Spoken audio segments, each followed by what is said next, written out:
So, good morning, students. So, continuing with the multiple choice questions, हमने question number 9 तक किया था. Now, question number 10 is a bomb traveling in parabolic path under the effect of gravity explodes in mid-air. The center of mass of the fragments will. First choice is कि जो center of mass है fragments का, that will move in irregular path. And the second choice is कि this move vertically downward.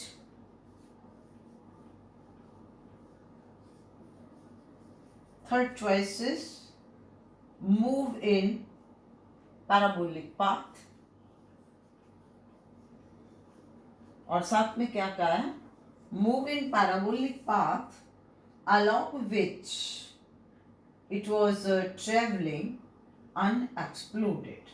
Number 4 is move vertically upward and then downward. Vertically upward and then downward. तो इसमें से कौन सी choice correct है ये हमने बताना है. और क्या दिया हुआ है कि a bomb travelling in parabolic path under the effect of gravity explodes in mid. तो हवा में बॉम्ब की एक्सप्लोजन हो रही है और उसके ऊपर सिर्फ और सिर्फ फोर्स ऑफ ग्रेविटी है. सो दैट मीन्स इस केस में हम क्या कहेंगे? No external torque is acting. तो बेटा when no external torque is acting तो उसमें नेचुरली किसी तरह की कोई रोटेशन नहीं होगी, कुछ नहीं होगा. तो सेंटर ऑफ मास की जो मोशन है वो क्या रहनी है? That will remains the same. तो इसलिए आपका इसमें कौन सा आंसर आएगा? सी आंसर आएगा कि centre of mass moves along parabolic path. Now see question number 11. A thin wire of mass m and length L is bent to form a circular ring. Moment of inertia of this ring about its axis is. The choices are m L square upon pi square, m L square upon 12, m L square upon 4 pi square, m L square upon 3 pi square. तो क्या दिया है आपको? एक thin wire है जिसका मास m है और लेंथ L है. उसको सर्कुलर रिंग की फॉर्म दे दी. तो वायर को सर्कुलर रिंग की फॉर्म दे दी. मान लीजिए उसका रेडियस है r. तो that means circumference of the ring is equal to length L. तो यहाँ से बेटा आपके पास r की value in terms of L आ गई. हमारे पास L दिया हुआ है, उस फॉर्म में ले ली. अब moment of inertia of the ring is mr square. यही होती है ना about an axis passing through centre perpendicular to its plane. तो ये क्या बन जाएगा? ml square upon 4 pi square. तो सी आंसर आपका इसमें आएगा. तो सिंपल लॉजिक ही लगाने हैं. अब इसमें क्या था कि भाई ये तो पता ही है तुम्हें कि भाई मोमेंट ऑफ इनर्शिया रिंग की mr स्क्वायर लेनी है. अब है कि रिंग है, उसको एक वायर है, उसको रिंग की फॉर्म में दे दिया. अब आपको आंसर L में दे दिया. तो इसमें सिंपल सा कॉन्सेप्ट लगाना है कि भाई जो लेंथ है वायर की वो रिंग की सर्कमफ्रेंस के बराबर होगी. तो वहाँ से R हमारे पास इन टर्म्स ऑफ L आ गया. Now question number 12 is the moment of inertia of a uniform cylinder of length L and radius R about its perpendicular bisector is I. For what value of L by R moment of inertia is minimum? तो क्या values दी हैं? 3 by under root 2, 3 by 2